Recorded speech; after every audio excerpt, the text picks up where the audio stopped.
Xiaomi 12 di tahun 2025 ini harganya udah turun 3 juta dari pas 2 tahun lalu gue review, dari 6 jadi cuma 3 jutaan.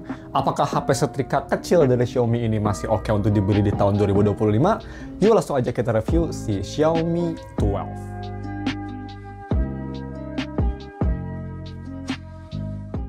Halo guys, nama gue Stang di StefTech dan mari kita langsung review si Xiaomi 12. Yang pertama, seperti biasa, harganya kira-kira berapa sih? Ini gue beli kondisi batangan di harga segini, 3,6 juta. Sebenarnya gue dikasih casing sama dikasih charger, tapi ya chargernya ini bukan bawaan, dan untuk casingnya sendiri bisa kita lihat ini yang pasti bukan casing bawaan juga. Ya seperti biasa, kalau misalnya kalian mau beli HP ini atau ingin wallpaper, gue bakal taruh semuanya, linknya ada di deskripsi bawah ini ya. Udah spek sendiri kalian bisa lihat ya. Ini singkat aja, dia pakai Snapdragon 8 Gen 1, udah pakai OLED 120Hz display, 6.3 inch, UFS 3.1, dan punya baterai sebesar 4500 mAh baterai, bisa fast charging di 67 dan wireless di 50 watt, serta dia ada under display optical fingerprint. Terus untuk desain dan displaynya ini kira-kira bagaimana ya guys? Desain belakang sendiri ini era Xiaomi, desainnya kameranya masih kecil-kecil ya. Ini kan 2 tahun yang lalu, jadi masih seperti ini, masih kecil-kecil kameranya. Gue sih suka desain belakangnya karena warna hitamnya nggak fingerprint magnet dan kamera BAM-nya nggak besar banget, jadi kelihatan elegan dan sleek gitulah. Suka sih. Udah desain depan dia pakai Edge display yang nanti kita bakal bahas di UI-nya untuk Edge detection, tapi Edge display-nya kalau dari tampang memang kelihatan bagus ya, kelihatan keren. Bezelnya juga lumayan tipis, nggak setipis HP zaman sekarang tapi udah sangat tipis, simetris dan kelihatan enak banget dilihat.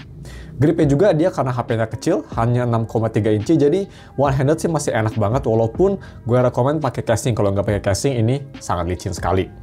Terus bagaimana untuk kualitas displaynya sendiri? Display sendiri ini yang gue suka dari HP Xiaomi sampai sekarang pun, dia tuh layarnya selalu enak banget dilihat ya, kayak HP Samsung. Bisa kita lihat warnanya tuh vibrant, enak dilihat, terus jernih banget, film angle-nya bagus, ya mirip-mirip Samsung lah layarnya. Gue suka sih layar Xiaomi, rata-rata bagus-bagus display AMOLED-nya. Dan yang gue suka juga dia itu untuk low brightness-nya juga nggak bikin sakit di mata. Jadi that's pretty good. Terus bagaimana untuk visibilitas di bawah sinar matahari? Ini gue kondisinya bisa kita lihat biro, terang benderang sekali, dan gelap banget. Ya, ini memang HP zaman nits-nitsnya masih kecil, jadi kalau di full brightness memang dia masih gelap di bawah sinar matahari, tapi at least kelihatan lah. Terus bagaimana untuk haptic? Haptic sendiri nggak kayak HP flagship zaman sekarang. Dia bagus hapticnya, tapi gue rasa lemah banget. Itu aja sih. Tapi untuk si UI sendiri, dia penempatan si hapticnya cukup bagus. Kalau kayak volume, nyalain matiin control center, itu ada hapticnya kok. Jadi lumayan komplit untuk fitur-fitur hapticnya. Dan bagaimana untuk biometrik? Biometrik kan bisa pakai Face ID yang pakai front kamera ya, nggak ada security-nya sama sekali. Dan kalau yang secure bisa pakai fingerprint under display yang di bawah banget posisinya, khas HP Cina, nggak tahu kenapa. Kecepatannya cukup cepat, cukup akurat, at least lebih cepat dari Pixel 8 atau HP Pixel lainnya. Ya lumayan cepat lah, ini untuk fingerprintnya nggak ada masalah sih untuk gue sendiri. Cuma penempatannya aja yang nyebelin itu. Speaker atau audio sendiri, menurut gue sih Xiaomi hit or miss banget. Beragam macam HP-nya ya. Dan Xiaomi 12 gue bisa bilang tengah-tengah. Nggak bagus tapi nggak jelek juga. Pertama, untuk headphone jack dia nggak ada, jadi pakai converter, dan pakai converter gue pakai IM si Tangzu Juan NV seperti kalian tahu. Ini untuk si amplifiernya bagus, dia bisa cukup keras banget, di volume sekitar berapa itu, 60% udah keras, yang sangat bagus karena IM gue tuh lumayan berat, dan kualitas suaranya juga ini oke, dia lebih ke arah bassy, tapi masih cukup balance, kayak balance sedikit anget lah ya. Dengan suara vokal yang jernih, enak didengar, bersih suaranya, bassnya juga masih punchy tapi nggak bleber, dan soundstage-nya juga cukup bagus. Tapi kalau misalnya dibandingin sama LG V series atau desktop, audionya pasti masih lebih bagus di perangkat tersebut ya. Dan bagaimana untuk speakernya? Speakernya dia dual speaker, dan pertama tuh dia bilang kan ada logonya di atas ya, dia speakernya pakai Harman Kardon tuning. Ya itu sih cuma gimmick aja menurut gue, karena speakernya ini bagus, cuma nothing spesial. Kayak ngingetin gue sama Xiaomi 14T speakernya sih. Ya cukup bagus lah ya. Ini kan X flagship. Dia speakernya memang lebih ke arah balance, tapi bassnya agak kurang dikit dibanding HP flagship biasanya, tapi suara vokal gitu masih jernih, enak didengar. Dan overall masih oke sih, soundnya juga bagus dan separasi oke, masih enjoyable gitu kalau ngedenger tuh nggak bikin sakit kuping. Jadi udah bagus banget sih speakernya. Volumenya juga mau di earpiece sama di bawah simetris, jadi nggak aneh-aneh. Untuk lebih detailnya ini di speaker testnya, gue rekomen biasa kalian pakai headphone biar bisa ngedengerin lebih detail bagaimana sih kualitas speakernya. Check it out.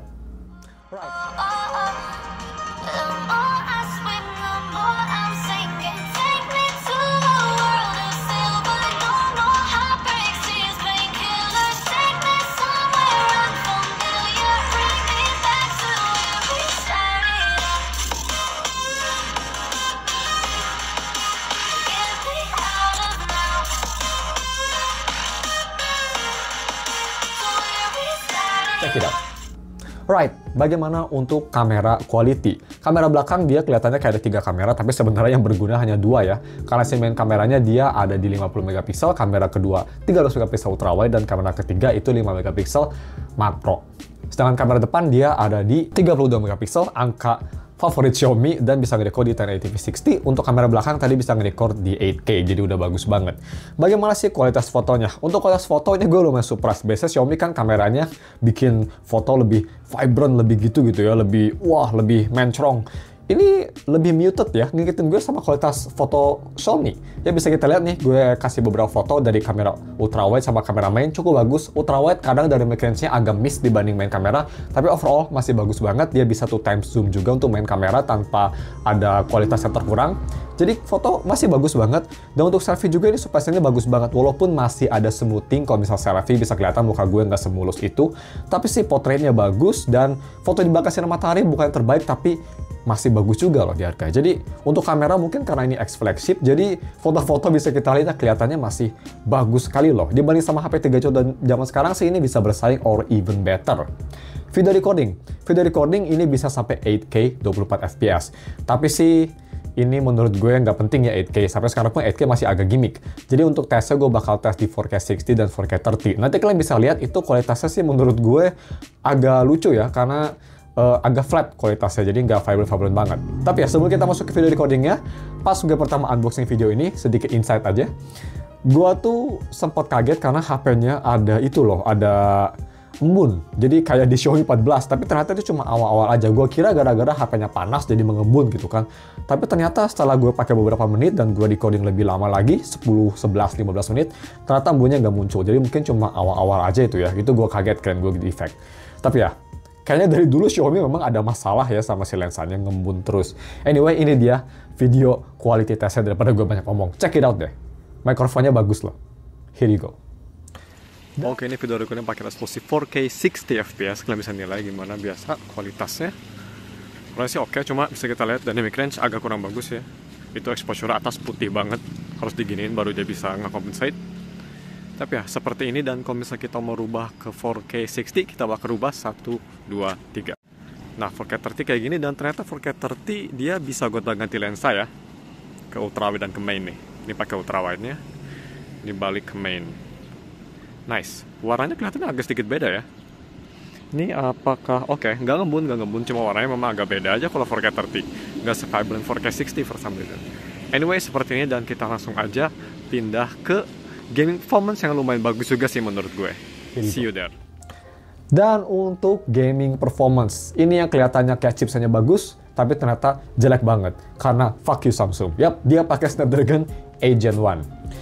Yang bukan 8 Gen 1 Plus, karena 8 Gen 1 Plus kan cukup bagus ya, nggak panas banget lah. Ini 8 Gen 1 yang pertama, yang artinya jelek untuk main game. Jadi, ini bisa kita lihat di B-roll itu gue main Wuthering Wave di settingan medium setting atau balance ya, dan shadow-nya tuh gue turun ke medium. Pakai FSR nyala yang pastinya, dan ini kelihatannya gameplaynya kayak smooth banget ya, nggak ada stutter ya. Ini HP-nya kalian belum dingin. Dan mungkin kalian bertanya, karena HP-nya belum panas maksud gue. Dan kalian mungkin bertanya, bang kira-kira kapan sih HP ini panas gitu? Biasa kan HP-HP biasa 5-10 menit baru panas. Cuma 1,5 menit ini langsung panas. Yap, gue nge-record B-roll itu 1 menit 20 detik dan langsung panas banget belakangnya, langsung thermal throttling. Secepat itu ya Snapdragon 8 Gen 1. Jadi sebenarnya kalau misalnya kalian paksain masih playable, tapi memang FPS-nya turun banget dari 60 FPS stabil jadi sekitar kayak 30 FPS-an dengan beberapa banyak stutter yang agak uncomfortable, tapi ya kalau mau dipaksain sih masih oke, tapi gue nggak rekomen karena ngerusak baterai ya. Jadi ya kalau tuh main game kayak Wuthering Wave gitu, mendingan di low setting kalau ingin agak lama, dan itu juga mungkin hanya daily commission sama sedikit event aja, nggak bisa lama-lama deh.